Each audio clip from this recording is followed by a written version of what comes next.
What were the social classes before Solon's reforms? Have you ever wondered how ancient Athens was structured before the famous reforms of Solon? The social classes back then were quite different from what we see today. Let's break down the key groups that made up Athenian society before these changes took place. First, we had the aristocrats. This small elite group consisted of noble families who owned large estates.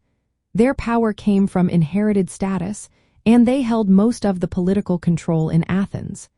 They often lent money to poorer farmers, which sometimes led to those farmers falling into debt bondage. Next, we have the peasants and small farmers. This group made up the majority of the population. They worked the land but had little political influence. Many of them struggled under the weight of debts owed to the aristocrats. This situation put them at risk of losing their land and even their freedom. Then there were the debt slaves. When peasants could not repay their loans, they sometimes became enslaved to their aristocratic lenders. This created a lot of social tension and unrest, as many people found themselves trapped in a cycle of debt and servitude. Additionally, we had non-citizens and slaves.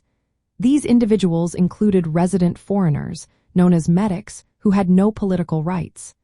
Slaves, on the other hand, were completely at the mercy of their owners and had very limited social standing.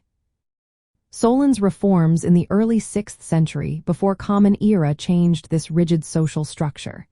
He introduced a new way to classify citizens based on wealth, measured in units of agricultural production called meidimnoi.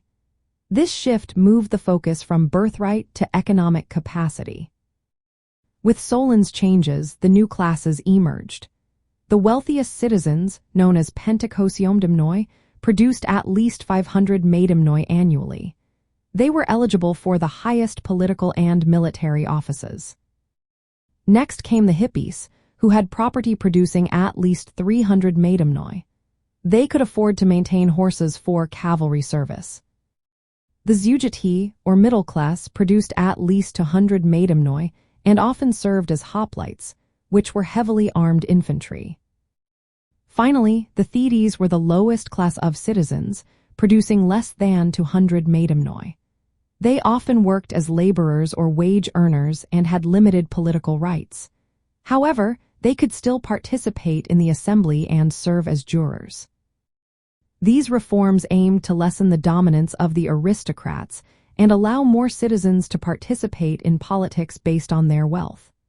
Even after these changes, social tensions remained, showing that the journey toward a more equitable society was just beginning. For those traveling in Greece today, understanding these social classes offers a glimpse into the origins of Athenian democracy. Visiting places like the Agora in Athens, where citizens gathered for debate, can bring this ancient world to life. It highlights how economic factors influenced political rights and social mobility in one of history's earliest democracies.